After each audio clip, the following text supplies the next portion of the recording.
صلوات پڑھے محمد و آل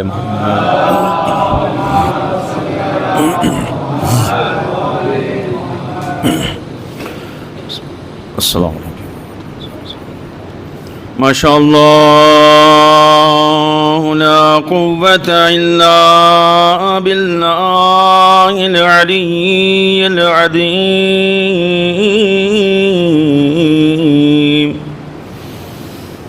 اعوذ باللہ من الشیطان الرجیم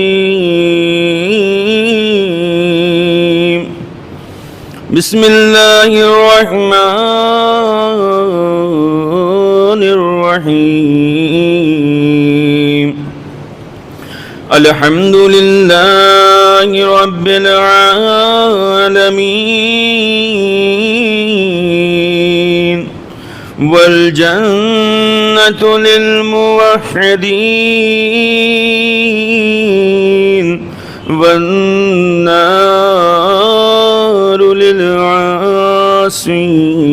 للعاصين والصلاة والسلام على أشرف الأنبياء والمرسلين وخاتم النبيين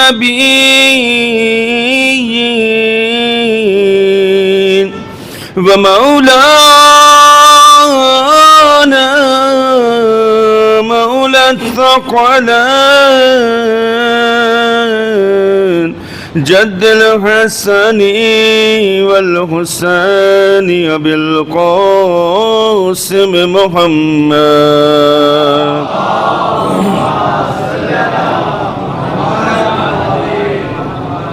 وآلہ الطیبین الطاہرین المعصومین المظلومین ولعنت اللہ علی اعدائهم اجمعین من یومنا هذا الى یوم الدین اما بعد بسم اللہ الرحمن الرحیم رب اشرح لی صدری ویسر لی امری واحلل عقدۃ من لسانی يفقهوا قولي وقال الله تعالى الحكيم في القرآن الكريم بسم الله الرحمن الرحيم كل نفس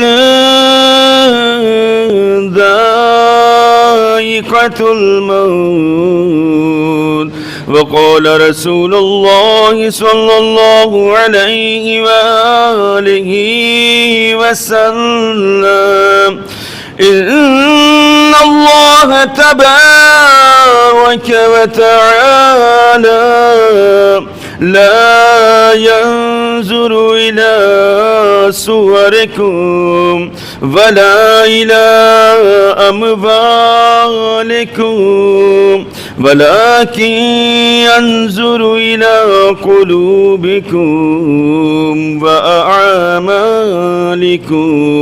صلوات پڑھ دے محمد وآلہ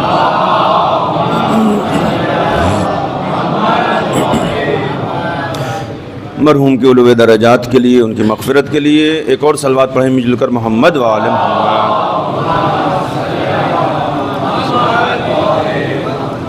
گزارش ہے ایک مرتبہ سورہ حمد اور 3 مرتبہ سورہ اخلاص کی تلاوت فرما کر مرحوم و مغفور امیر حسن ابن احمد حسن مرحوم کی روح کو ایصال فرمائیں۔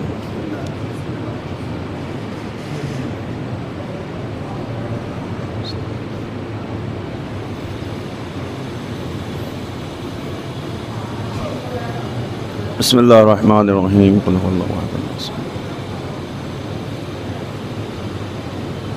بسم اللہ الرحمن الرحیم قل هو اللہ احد اللہ الصمد بسم اللہ الرحمن الرحیم قل هو اللہ احد اللہ الصمد اللہم صلی علی محمد وعلی محمد اللہم صلی علی محمد اللہم بجت ثواب الصور ہدیتن الی امیر حسن ابن احمد حسن مرحوم مقبول بحق مولانا صلوات پڑھ دیں مل جل کر محمد وآل محمد.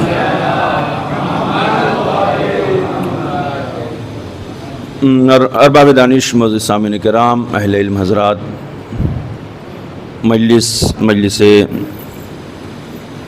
ایصال ثواب ہے. ہم سب جمع ہوئے ہیں ثواب کو ایصال کرنے کے لیے. بچوں کے لیے تھوڑا سا وضاحت کرتے چلیں.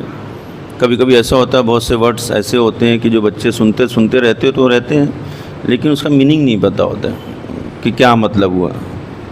تو اپنے بچوں کے لیے واضح کریں تاکہ بات واضح رہے اور یہ بھی ہمارے ساتھ ساتھ رہیں. ایصال کرنا ہے ثواب. ایصال مطلب پہنچانا ہے. کون سا ثواب، کیسا ثواب، کس کو، کب، کیسا، بہت سے کوشچن ہوتے ہیں. تو ثواب ہم کو پہنچانا ہے اپنے ہر حرف کا، ایک ورڈ کا ثواب ہم کو پہنچانا ہے. ایک لمحے کا ہم کو ثواب پہنچانا ہے. ایک وقت کا ہم کو ثواب پہنچانا ہے. کس کو ثواب پہنچانا ہے؟ اپنے مرحوم تک پہنچانا ہے. جس کے لیے ہم نے ایصال ثواب کیا ہے، جس کے لیے مجلس اعضاء کا انعقاد کیا ہے، اس تک اس ثواب کو ہم کو پہنچانا ہے. کس صورت میں؟ ایک گفٹ کی صورت میں، ایک ہدیے کی صورت میں. یہاں سے ہم کو کچھ چیزوں کو جمع کرنا ہے اور ان تمام چیزوں کو جمع کر کے اپنے مرحوم کی خدمت میں اس کو پیش کرنا ہے. بالکل اسی طریقے سے جیسے ہم اپنے زندگی میں عام طور سے اپنے بڑوں کے سامنے یا اپنے جو گھر والے فیملی والے کے سامنے جو بازار سے کوئی چیز خرید کے لاتے ہیں گفٹ کے طور پر اور ان کی خدمت میں ہم لے جا کر پیش کرتے ہیں. یہ کیا ہے؟ یہ جو ہے گفٹ ہے. آپ کے لیے ہم نے ہدیہ خریدا ہے، ہم تک پہنچایا آپ نے. ہاں، آپ سے محبت تھی لہٰذا ہم آپ کو پہنچا رہے ہیں. توجہ، یہ سے ایک مقدمہ چھوٹا سا ہے، اس کو بیان کرنا چاہ رہا ہوں. یہ آپ تک ہم پہنچا رہے ہیں. تو بالکل جس طرح سے زندگی میں ہم اپنے چاہنے والوں کی خدمت میں گفٹس دیتے ہیں، ہدیہ دیتے ہیں، ان تک کوئی چیز پہنچاتے ہیں، بالکل ویسے ہی مرنے کے بعد بھی یہ سلسلہ ہمارے یہاں جاری و ساری رہتا ہے. ہمارے یہاں یہ دروازہ کھلا رہتا ہے، بند نہیں ہوتا ہے. بند ان کے یہاں ہوتا ہے کہ جو لوگ موت کے قائل ہیں. ہم موت کے قائل ہی نہیں ہیں. ہمارا تو عقیدہ یہ ہے کہ ہم جو ہے زندہ ہوتے، یہ موت بہانہ ہوتی ہے اصل زندگی کے لیے. لہذا جو ہے ہمارا یہ عقیدہ ہی نہیں کہ ہمارے یہاں کوئی مرتا ہے. نہیں، مرنا فنا ہونا اس کے لیے ہے کہ جو علی کی دشمنی میں زندگی گزار رہا ہے. علی کی محبت میں جینے والا کبھی فنا نہیں ہوتا ہے، کبھی مرتا نہیں ہے، کبھی ختم نہیں ہوتا ہے، بلکہ اس کو اتنا شرف مل جاتا ہے کہ جہاں جہاں ان کا نام ہوتا ہے ان کے چاہنے والوں کا بھی تذکرہ ہوتا ہے، وہاں وہاں اس کا بھی نام لیا جاتا ہے. اب یہ مجلس اعضاء کیا ہے، یہ ایصال ثواب کیا ہے، یہ ہدیہ کیا ہے، یہ مجلس کیا ہے، یہ جلوس کیا ہے، یہ سب کچھ نہیں ہے سوائے اس محبت کا اظہار کے ہے کہ دیکھو ہمیں ان سے محبت ہے اور اس چیز کا ہم دعویٰ کرتے ہیں کہ جہاں جہاں اور جب تک ان کا ذکر رہے گا وہاں وہاں اس وقت تک ہمارا ذکر رہے گا. اب دنیا ذرا اندازہ لگا کے بتائے کہ کب تک کہاں کہاں اور کیسے ان کا ذکر رہے گا. نہ ان کا ذکر کبھی ختم ہونے والا ہے، نہ ان کے چاہنے والوں کا ذکر کبھی ختم ہو سکتا ہے. صلوات پڑھے محمد و آل محمد. یہ بڑی اہم چیز ہے کہ جس کو ہمیں نوٹ کرنا ہے کہ جو اہل بیت اطہار علیہ السلام کی محبت کے عوض میں خداوند عالم نے ہمیں عطا کیا ہے. نہیں پتا ہمارے کتنے مرحومین گزر گئے، ہم نے دیکھا بھی نہیں، لیکن آج تک نام پڑھتے ہیں. ہاں، مجلسوں میں پڑھا جاتا ہے. مجلسوں کا فیض نہیں ہے تو پھر اور کیا ہے؟ یہ کہ ہم ظاہراً سامنے نہیں رہتے، لیکن اہل بیت اطہار نے وعدہ کیا ہے کہ جب تک ہمارا ذکر رہے گا تمہارا ذکر بھی ہمارے ذکر کے ساتھ قائم رہے گا اور باقی رہے گا. نہ اس ذکر کو کوئی ختم کر سکتا ہے، نہ اس ذکر کو کوئی ختم کر سکتا ہے. حیات اسی کو کہتے ہیں کہ جسے کوئی ختم نہ کر سکے. اللہ اکبر. زندگی اسی کو کہا جاتا ہے کہ جسے کوئی ختم نہ کر سکے. جہاں پر خاتمے کا تصور آ جائے اسے موت کہا جاتا ہے، جہاں پہ زندگی کا احساس پیدا ہو جائے اسے احساس حیات کہا جاتا ہے. صلوات پڑھیں محمد و آل محمد.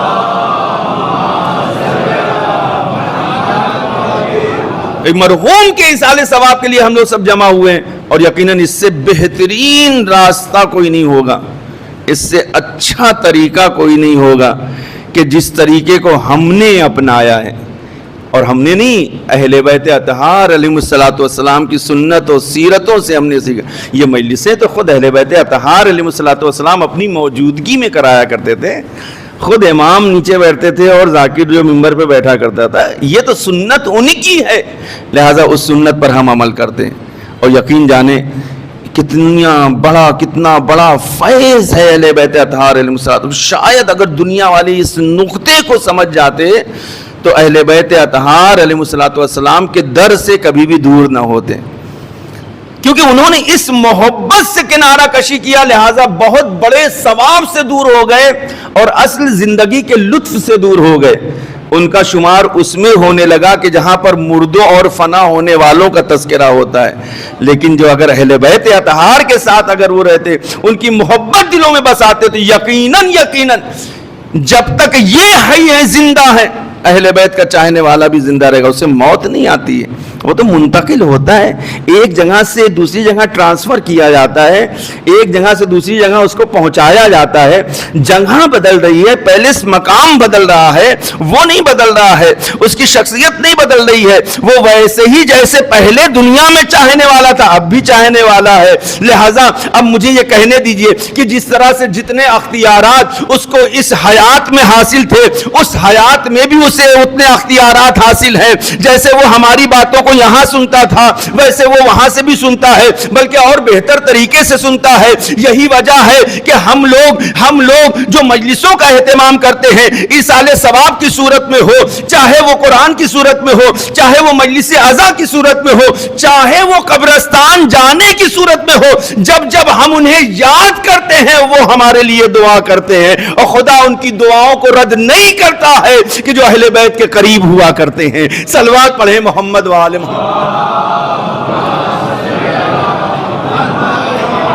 ایک مرحوم کا تذکرہ ہے جو واقعاً عاشق اہل بیت، محب اہل بیت، قوم کا درد رکھنے والا، عالم دوست، مؤمنین کا دوست، تمام لوگوں کی ضرورت. امام نے یہ تو فرمایا تھا کہ ایسے زندگی گزارو کہ لوگوں کو تمہاری ضرورت محسوس ہو، اور جب تم چلے جاؤ تو تمہاری کمی کا احساس ہو. مومن تو یہی ہے، اصل میں چاہنے والا یہی ہے.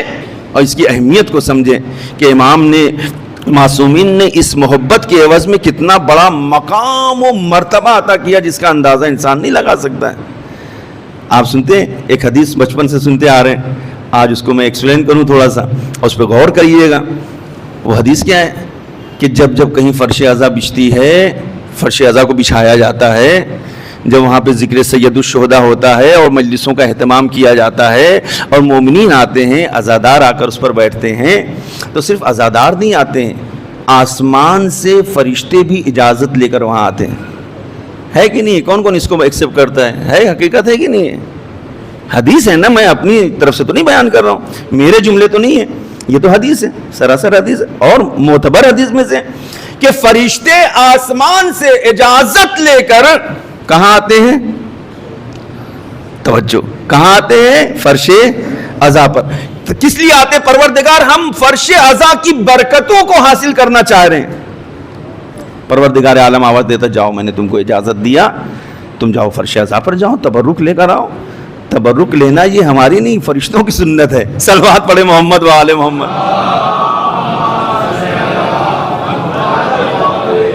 بھئی آسمان والے جب تبرک لینے آ جا رہے ہیں تو پھر ہماری کیا حیثیت؟ ہمیں تو دوڑ کے لینا چاہیے تبرک. بہت بابرکت ہوتا ہے، بڑی شفا ہوتی ہے تبرک میں. اور یقین رکھیں کہ یہ تبرک سید الشہداء ہے کہ جس نے ہمیں زندہ رکھا ہے. یہ تبرک سید الشہداء ہے جس نے نہ جانے کتنی بیماریوں سے ہمیں شفا دیا ہے، اس سے محفوظ رکھا ہے. توجہ کریں، فرشتے اجازت لے کر آتے ہیں. اللہ اکبر. کہاں آتے ہیں؟ فرش عزا پر آتے ہیں، مجلس کا حصہ بنتے ہیں.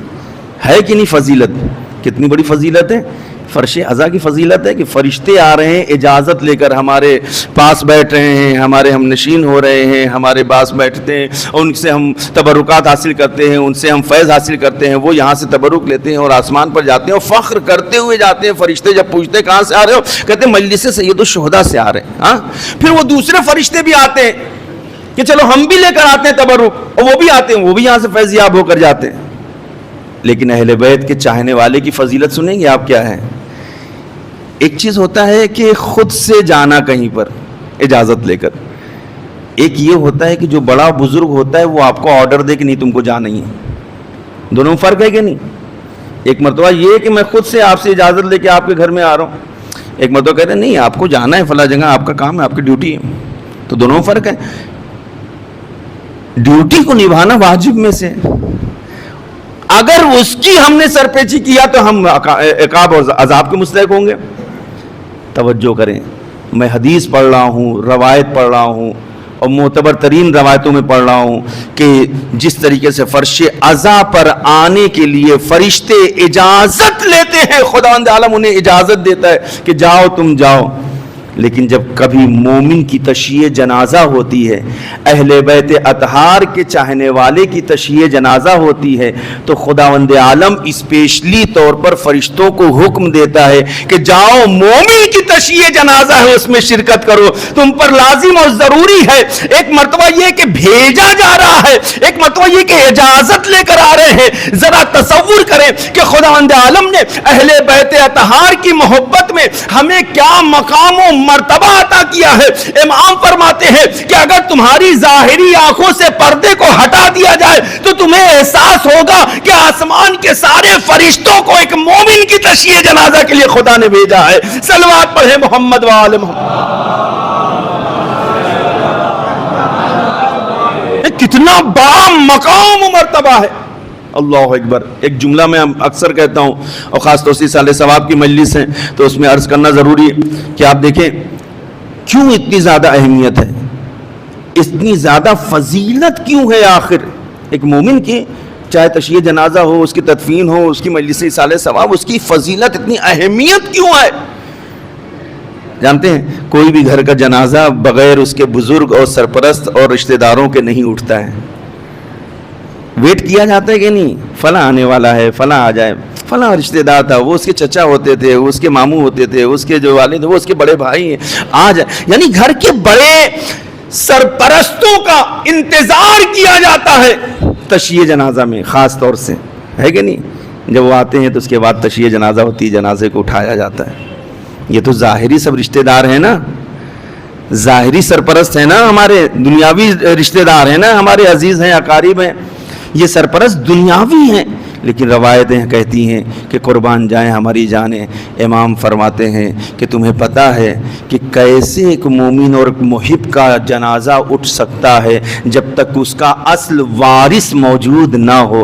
لہٰذا روایتوں میں ملتا ہے کہ مومن کی تشییع جنازہ اس وقت تک ہوتی ہی نہیں ہے جب تک کہ وقت کے امام کی اس میں شرکت نہ ہو جائے. سب سے بڑا وارث کون ہے؟ باپ سے زیادہ. انا وعلی و ابوی ھذہ الامہ، رسول اسلام نے فرمایا میں اور علی اس امت کے باپ ہیں نا، تو جتنے ائمہ معصومین ہیں سب اس امت کے باپ ہیں. بغیر باپ کی موجودگی کے بیٹے کا جنازہ کیسے اٹھے گا؟ تصور کریں کہ جب امام کی شرکت ہوتی ہو اس جنازے میں تو اس میں 4 چاند لگ جایا جاتا ہے. جب اولی الامر آتا ہے اس میں صاحب امر شرکت کرتا ہے تو اب دنیا کی ہر شے پر لازم اور ضروری ہے کہ امام کی جو اطاعت کرتے ہیں، چاہے وہ فرشتے ہوں، چاہے وہ انسان ہو، چاہے وہ اجنہ ہو، چاہے دوسری مخلوق ہو، جہاں امام ہو وہاں امام کی مقتدا میں وہ بھی موجود ہو. لہٰذا اب یہ روایت سمجھ میں آتی ہے کہ آخر وہ فرشتے کیوں آتے ہیں، خدا کیوں بھیجتا ہے؟ کیونکہ جب صاحب امر موجود ہے تو اب اس کی اطاعت کرنے والوں پر فرض ہے کہ اس جنازے میں شرکت کرے. لہٰذا جب مومن کی تشییع جنازہ ہوتی ہے تو صرف مومنین نہیں ہوتے ہیں, چند لوگ نہیں ہوتے ہیں, آسمان کے فرشتے بھی ہوتے ہیں, اجنہ بھی ہوتے ہیں خدا کی, اور مخلوقات بھی ہوتی ہے جو خدا کی اطاعت میں ہوتی ہیں. صلوات پڑھیں محمد و آل محمد.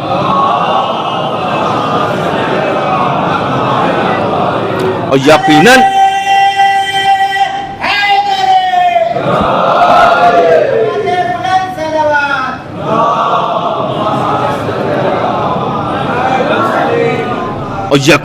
یہی وجہ ہے.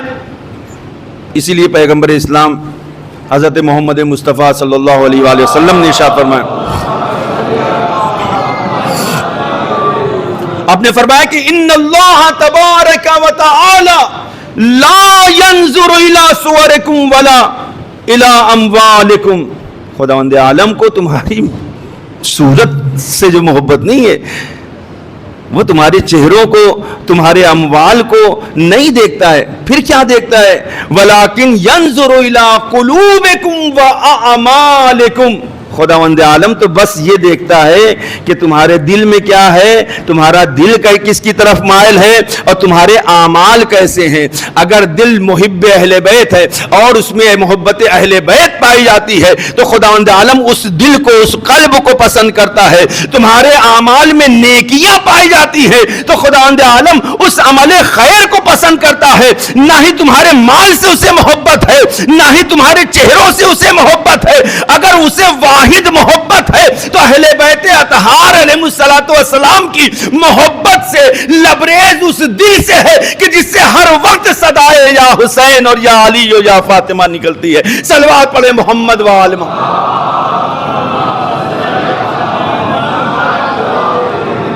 اس دل کو پسند کرتا ہے خدا, اس دل کو پسند کرتا ہے جس دل میں محبت اہل بیت ہوتی ہے, اس عمل کو جس میں عمل خیر پایا جاتا ہو. کون سا عمل خیر؟ وہ عمل خیر کے جو خدا کو پسند ہے, وہ عمل خیر کے جو رسول کو پسند ہے, وہ عمل خیر کے جس کی وجہ سے انسان کو نجات حاصل ہوگی, وہ عمل خیر کے جس کو انسان نے اگر چھوڑ دیا تو نہ یہاں کامیاب ہے نہ وہاں کامیاب ہو سکتا ہے. عمل خیر, نیک عمل انجام دو.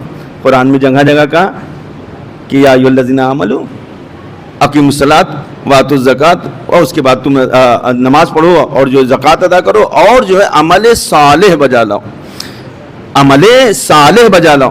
سورہ چھوٹی سی ہے قرآن مجید کی جس میں پڑھتے ہیں کہ والعصر ان الانسان لفی خسر الا الذین آمنوا وعملوا الصالحات. تمام کے تمام انسان گھاٹے میں ہے, کوئی ہے فائدے میں؟ قرآن مجید نے تو یہ فرمایا ایک جگہ کہ قد افلح المومنون, صرف مومنین کامیاب ہے. مومنین کے علاوہ کوئی دنیا میں کامیاب ہو ہی نہیں سکتا ہے. مومنین کے علاوہ جتنے لوگ ہیں انسکسیس ہیں, فلاپ ہیں, وہ کامیاب نہیں ہو سکتے. کامیابی کس کے لیے؟ مومنین کے لیے. صرف مومن کامیاب. قد افلح المومنون, مومن کامیاب ہیں. کون مومن؟ والعصر ان الانسان لفی خسر. تمام انسان گھاٹے میں. خداوند عالم تمام انسانوں کو یہاں شامل کر لیا, کوئی ایک انسان ایسا نہیں کہ جو فائدے میں ہو. ساری انسانیت گھاٹے میں ہے. الا الذین آمنوا, سوائے ان لوگوں کے جو ایمان لے کر آئے, مومن ہیں, جن کا عقیدہ مضبوط ہے. وَعَمِلُوا الصَّالِحَاتِ, اور عمل صالح بجا لاتے ہیں. توجہ, مومن ہیں اور عمل صالح بجا لاتے ہیں. وَتَوَاصَوْا بِالْحَقِّ وَتَوَاصَوْا بِالصَّبْرِ. خدا نے, خداوند عالم نے ان مومنین کی نشانی بتایا ہے کہ ان کی نشانی کیا ہے. وَتَوَاصَوْا بِالْحَقِّ, یہ حق کے ساتھ ہوتے ہیں, اور وَتَوَاصَوْا بِالصَّبْرِ, اور جو یہ صبر کی ایک دوسرے کو تلقین کیا کرتے ہیں. آئیے پوری دنیا میں تلاش کریں ایسا مومن کون ہے کہ جو حق کے ساتھ ہے, ایسا مومن کون ہے کہ جو ایمان کی تلقین کرتا ہے, صبر کی تلقین کیا کرتا ہے. پہلے تو اسے سمجھ جائیں کہ مومن کہتے کسے ہیں, یہ آمنو سے مراد کیا ہے, آمنو کسے کہا جاتا ہے. تو سمپل کہوں قرآن کا دو طریقے کا خطاب پایا جاتا ہے، ایک عام خطاب ہے، ایک خاص خطاب ہے۔ عام خطاب میں تمام انسانیت شامل ہے، یا ایھا الناس، یا ایھا الناس، اے لوگو، اے لوگو۔ اس میں سجدہ کرنے والے بھی ہیں، خدا کو ماننے والے بھی ہیں، پتھر کو پوجنے والے بھی ہیں، عیسیٰ کو ماننے والے بھی ہیں، موسیٰ کو ماننے والے ہیں، پوری نوع انسانیت، بنی انسانیت اس میں شامل ہے۔ یا ایھا الناس میں، یا ایھا الناس میں بہت زیادہ گسترگی پائی جاتی ہے، اس میں بہت زیادہ پھیلاؤ ہے۔ جتنی انسانیت ہے سب سے خطاب خدا کا ہوتا ہے، یہ عمومی خطاب ہے، لیکن قرآن میں بہت سی جگہوں پر خداوند عالم نے خاص خطاب کیا ہے۔ اس میں فرماتا ہے یا ایھا الذین آمنو، یا ایھا الذین آمنو، اے ایمان لانے والو، اے ایمان لانے والو۔ اب یہاں پر خاص لوگ ہیں، عام لوگ مراد نہیں ہے، کچھ چنندہ لوگ ہیں، کچھ ہی افراد ہیں۔ امام سے پوچھا مولا ذرا ہمیں اس کی تفسیر بتائے کہ یہ وہ کون سے لوگ ہیں جس کو آمنو کی سند ملی ہے، مومن ہونے کی سند ملی ہے۔ امام فرماتے ہیں کہ دیکھو صرف خدا پر ایمان اگر ہے اور رسول کی نبوت پر اگر اقرار کرتا ہے تو یقین جانو وہ مسلمان ہو گیا، لیکن ابھی مومن نہیں ہوا ہے۔ مومن ہونے کے لیے ضرورت اس بات کی ہے کہ جیسے توحید کا اقرار کر رہا ہے، جیسے رسول کی رسالت کا اقرار کر رہا ہے، ویسے ہی ہماری ولایت کا اقرار کر کے کہے علی ولی اللہ، صلوات پڑھے محمد وآل۔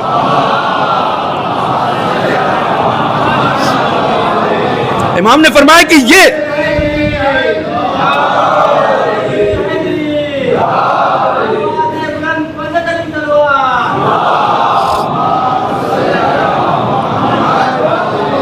امام نے فرمایا کہ یہ مومن ہے کہ جس کی توحید بھی کمپلیٹ ہے، رسالت و نبوت بھی کمپلیٹ ہے، ولایت و امامت بھی کمپلیٹ ہے۔ ان میں سے کوئی بھی انکمپلیٹ ہو تو وہ مومن نہیں ہو سکتا ہے۔ پتا چلا مومن صحیح معنوں میں وہی ہے۔ اب خدا کا خاص جو فرمان ہے، خاص خطاب خاص لوگوں سے ہے، یعنی مومنین سے ہے۔ وہ مومن جس کے دل میں توحید بھی ہے، وہ مومن جس کے دل میں نبوت بھی ہے، جو اقرار رسالت بھی کرتا ہے، جو اقرار ولایت بھی کرتا ہے، جو اقرار امامت بھی کرتا ہے۔ اب آئیے اس کے بعد جب اس کو ہم سمجھ گئے تو اب آگے بڑھتے ہیں کہ جس میں خداوند عالم نے کہا ان الانسان لفی خسر، تمام انسان گھاٹے میں ہیں۔ یہ عمومی طور پر فرمان ہے، جتنی انسانیت ہے سب گھاٹے میں ہے، الا الذین آمنوا، لیکن جو ایمان لے کر آئے، وہ چنندہ لوگ ہیں کہ جو ایمان لے کر آئے ہیں وہ گھاٹے میں نہیں ہے۔ ان کے لیے قرآن کی سند ہے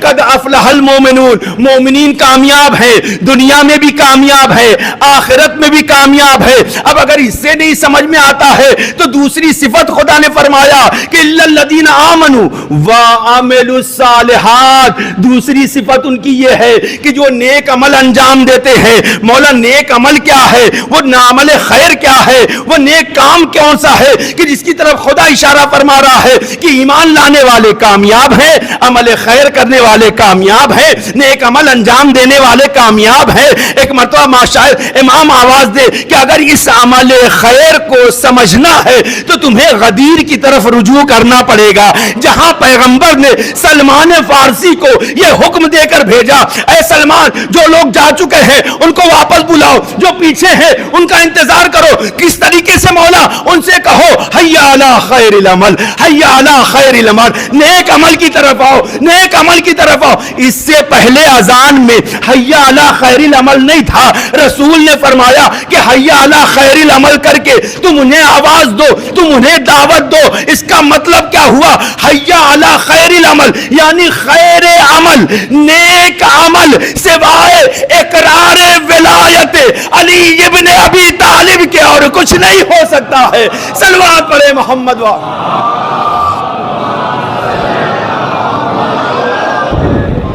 جاؤ بلاؤ ان تمام لوگوں کو، ان سے کہو حیا علی خیر، نیک عمل کی طرف آؤ، ولایت علی ابن ابی طالب کی طرف آؤ۔ اور یہی وہ خیر عمل ہے، الا الذین آمنوا وعملوا الصالحات، ایمان لے کر آئے، مومن ہیں اور نیک عمل انجام دیتے ہیں۔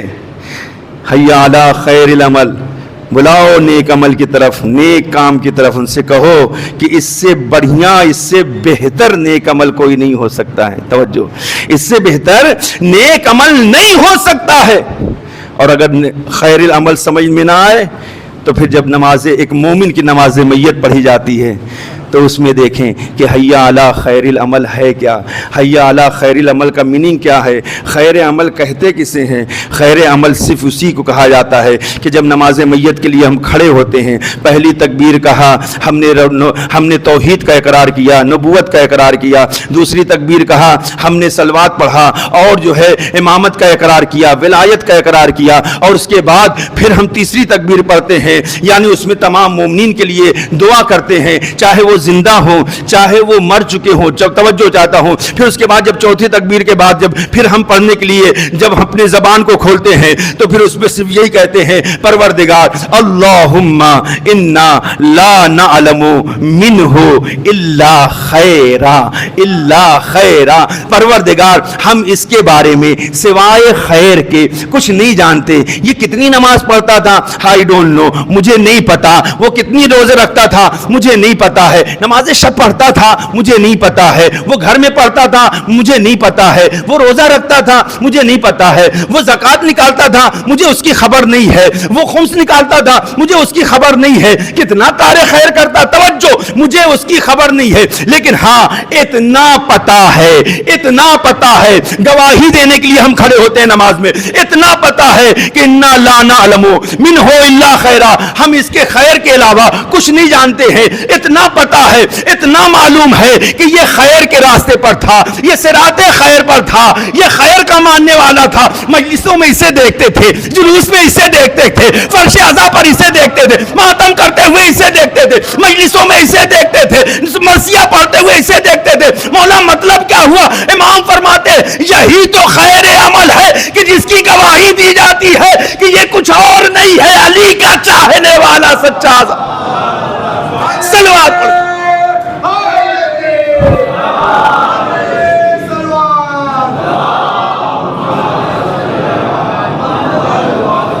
یہ کنفرم ہے کہ یہ عزادار ہے، یہ مولا کا چاہنے والا، یہی تو گواہی دیتے ہیں۔ مولا فرماتے ہیں کہ 40 مومنین اگر اس بات کی گواہی دے دیں کہ یہ مومن ہے، یہ شہدائے اہل بیت ہے، عاشق اہل بیت ہے، محب اہل بیت ہے، عزادار سید الشہداء ہے، تو اب فرشتوں میں اتنی جرت نہیں ہے کہ وہ اکڑ کے اس سے بات کریں، فرشتوں میں اتنی جرت نہیں ہے اکڑ کر بات کریں۔ اما فرشتے کیا اکڑیں گے جس کا مولا خود قبر میں ان کے سامنے بیٹھا ہو؟ صلوات پڑھے نا مل جل کر محمد والے۔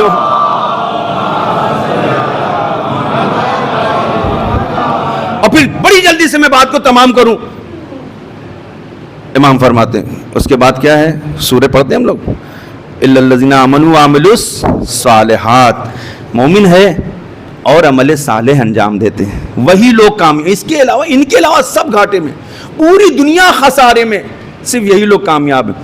پھر خداوند عالم نے ایک اور نشانی بیان دی ہے، 2 نشانیاں، ان کو اگر نہیں پہچان پا رہے ہو عمل خیر کے ذریعے سے، نہیں گئے مجلسوں میں دیکھا تم نے، فرش عزا پہ نہیں نظر آئے، تو اور 2 ان کی صفت میں بیان کر رہا ہوں، خدا کہہ رہا ہے ان کی اور 2 صفات کو بیان کر رہا ہوں، وَتَوَاصَوْا بِالْحَقِّ وَتَوَاصَوْا بِالصَّبْرِ، ان کا راستہ سوائے حق کے کوئی راستہ ہوتا ہی نہیں ہے، جہاں جہاں حق ہوتا ہے وہاں وہاں یہ ملتے ہیں، جہاں جہاں حق جاتا ہے وہاں وہاں یہ جاتے ہیں، جہاں حق دکھائی دیتا ہے وہاں یہ دکھائی دیتے ہیں۔ مولا ذرا واضح تو کرے کہ وہ کون سا حق ہے، وہ حق کہتا کہاں کسے جاتا ہے، حق سے مراد کیا ہے؟ آواز آئے گی، حدیث رسول کیوں نہیں پڑھتے ہو جس میں رسول نے فرمایا ہے الحق مع علی وعلی مع الحق، علی کا حق علی کے ساتھ ہے، علی حق کے ساتھ ہے، جہاں جہاں علی ہوں گے وہاں وہاں حق ہوگا۔ تو مجھے کہنے دیجئے علی کا چاہنے والا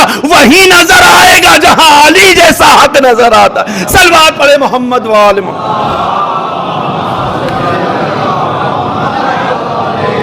وَتَوَاصَوْا بِالْحَقِّ وَتَوَاصَوْا بِالصَّبْرِ، حق کے ساتھ ہوتے ہیں، حق کی تلقین کرتے ہیں، اور جب مصیبت آتی ہے تو ایک دوسرے سے کہتے ہیں قَالُوا إِنَّا لِلَّهِ وَإِنَّا إِلَيْهِ رَاجِعُونَ، صبر کی تلقین کرتے ہیں اور یہ کہتے ہیں کہ ہم اللہ کی طرف سے آئے ہیں اور اسی کی طرف پلٹ کر جانا ہے۔ یہ احساس جس کے دل میں زندہ ہونا، وہ دل کبھی مردہ ہی نہیں ہوتا ہے کہ ہم اس کی طرف سے آئے ہیں، ہمیں وہیں پلٹ کر جانا ہے۔ اللہ اکبر۔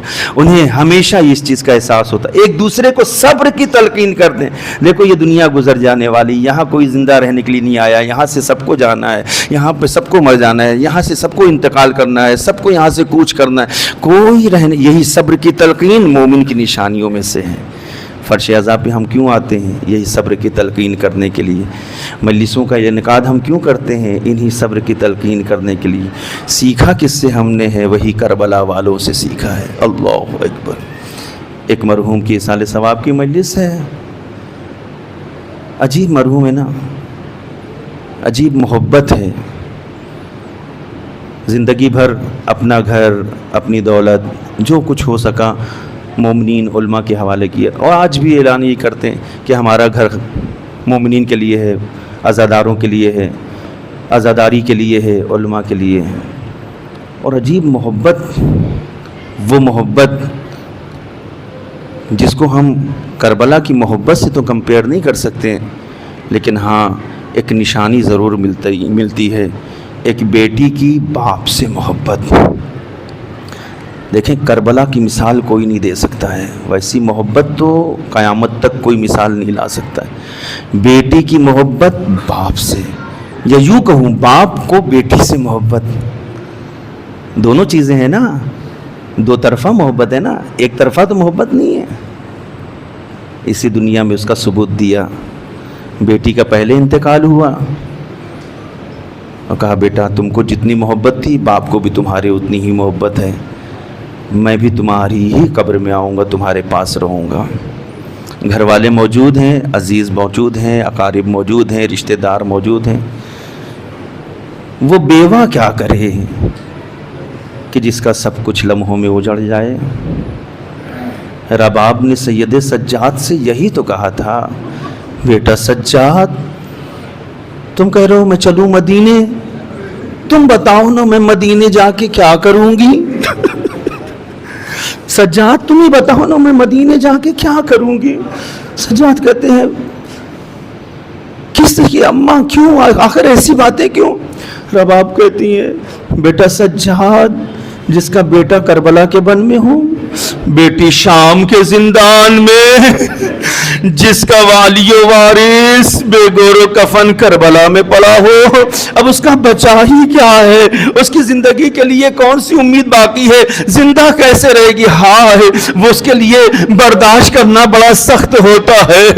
کوئی رباب کے دل سے ذرا پوچھے، جس کی ساری دولت کچھ کربلا میں رہ گئی، کچھ شام کے زندان میں۔ ہاں رباب یہی تو مرثیہ پڑھتی تھی، اے میرے لال اصغر، ارے میں جا کے کروں گا، میں لوریاں کسے سناؤں؟ اے سکینہ تو کہتی تھی کہ گھر چلنا ہے، اب تو قافلہ تیار ہو گیا۔ جزاکم ربکم خیر الجزا۔ خدا کوئی غم نہ دے عزادارو سوائے غم سید الشہداء کے۔ ہاں سارے عزادار بیٹھے ہیں نا، آنکھوں میں آنسو آ گیا نا عزادارو، جب بھی آنکھوں میں آنسو آئے نا تو دعا کر لیا کرو، دعائیں مستجاب ہوتی ہیں۔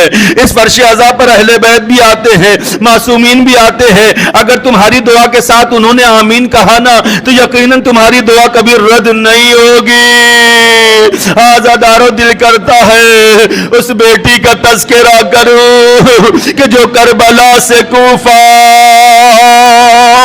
کوفے سے شام صرف تماچوں پہ تماچے کھاتی رہی۔ جزاکم ربکم خیر الجزا۔ خدا کوئی غم نہ دے۔ میں کہوں گا مرحوم کی شفاعت کے لیے آقا حسین تو آئے ہوں گے نا، مولا علی آئے ہوں گے نا، ائمہ معصومین تو آئے ہوں گے نا، ہاں زیارت بھی کی ہوگی نا۔ ایک مومن کی ایک آرزو ہوتی کہ مولا کی زیارت ہو، مولا قبر میں خود اس کی زیارت کو آ جاتے ہیں۔ اے میرے چاہنے والے میں زیارت کو آ گیا ہوں، تجھ سے ملنے آیا ہوں، تجھ سے ملاقات کرنے کے لیے آیا ہوں۔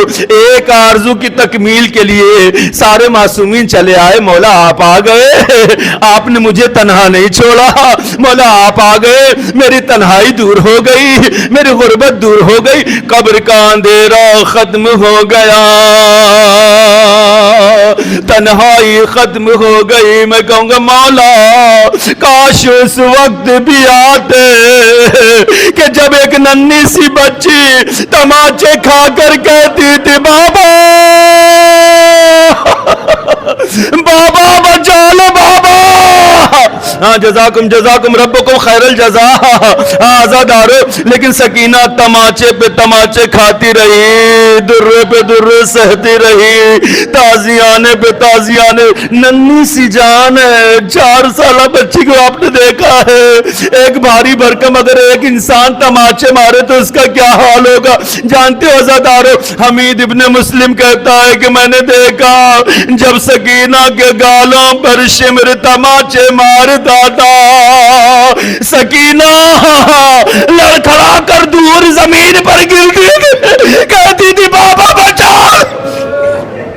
جزاکم ربکم خیر الجزا، خدا کوئی غم نہ دے عزادارو۔ لیکن ہاں عزادارو، جب دن بھر کی ایک تھکی ہوئی بچی، تماچے کھائی ہوئی بچی، جب شام کا وقت ہوا، بابا کا سینہ یاد آیا، بابا آپ کے بغیر مجھے نیند نہیں آتی بابا۔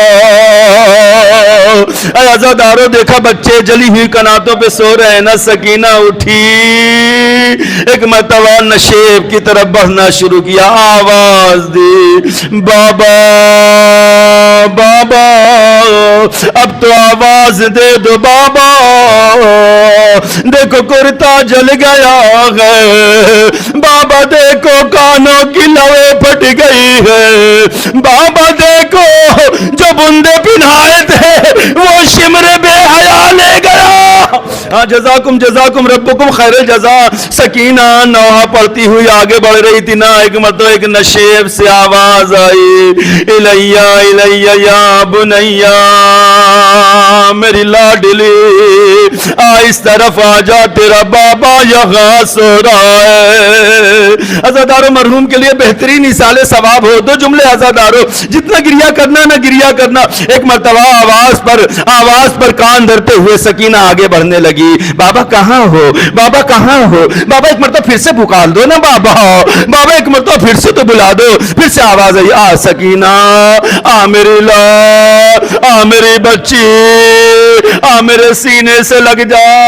اے عزادارو سنو گے، ایک مرتبہ سکینہ جب نشیب میں پہنچی نا، ایک عجیب حال دیکھا، ایک لاش بے سر ہے، زخموں سے چور بدن ہے، جسم پر کرتا نہیں، آواز دی بابا کہاں ہو، دکھائی نہیں دیتے بابا۔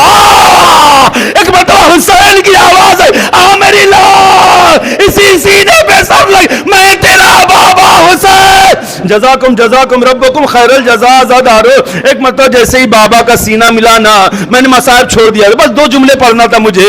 ہاں عزادارو، ایک مرتبہ جیسے ہی بابا کا سینہ ملا نا، سکینہ کو نیند آ گئی، سکینہ سکون سے سو گئی۔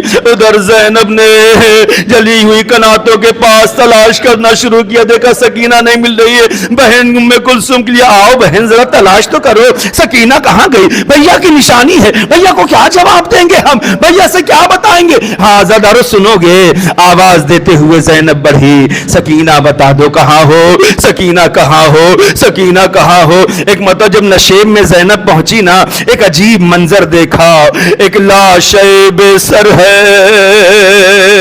سکینہ اس کے سینے سے لپٹی ہوئی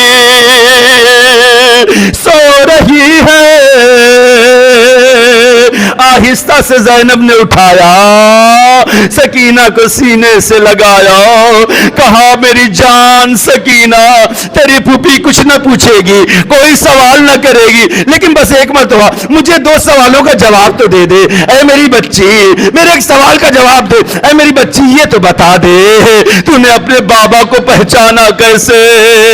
کیونکہ کسی کو بھی پہچاننے کے لیے 2 چیزوں کی ضرورت ہوتی ہے، یا تو اس کے جسم پر اس کا سر ہو یا اس کے جسم پر اس کا کپڑا ہو، اے میری لاڈلی، نہ اس لاشے پر سر موجود ہے نہ ہی اس کا کرتا موجود ہے۔ حکمت و سکینہ تڑپ گئی، اے پھوپھی اماں، میں بابا کو آواز دیتی ہوئی ادھر جب آ رہی تھی، اسی کٹی ہوئی گردن سے آواز آئی، اے میری لال آجا، میں ہی تیرا بابا حسین ہوں، کچھ دیر میرے سینے پہ سو کر آرام کر، شاید تجھے سکون مل جائے۔ انا للہ و انا الیہ راجعون، ردم بقضائه وتسلیما امر یا اللہ یا اللہ یا اللہ یا اللہ یا حمید یا محمود بحق محمد یا علا بحق علی یا فاتر بحق فاطمہ یا محسن بحق الحسن یا قدیم الحسان بحق الحسین الاتشان وبحق الائمة التسعة الطاهرين من ذرية الحسين عليهم الصلاة والسلام۔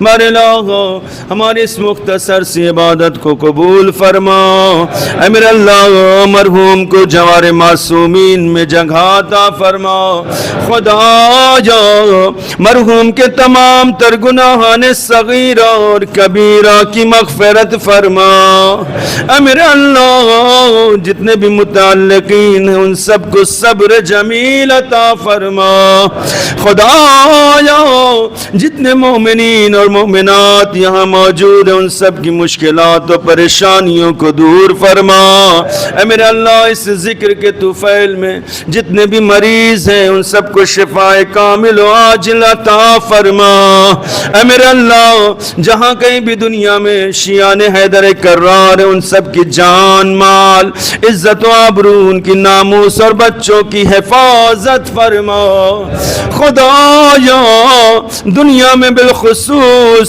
ہمارے بھارت ہندوستان میں اور تمام جنگوں میں امن و امان قائم فرما، خدایا اس ذکر کا تجھے واسطہ اپنی آخری حجت کے ظہور پر نور میں تعجیل فرما اور ہم سب کو ان کے اعوان و انصار میں شمار فرما، ربنا تقبل منا انک انت السمیع العلیم۔ ماتم حسین یوم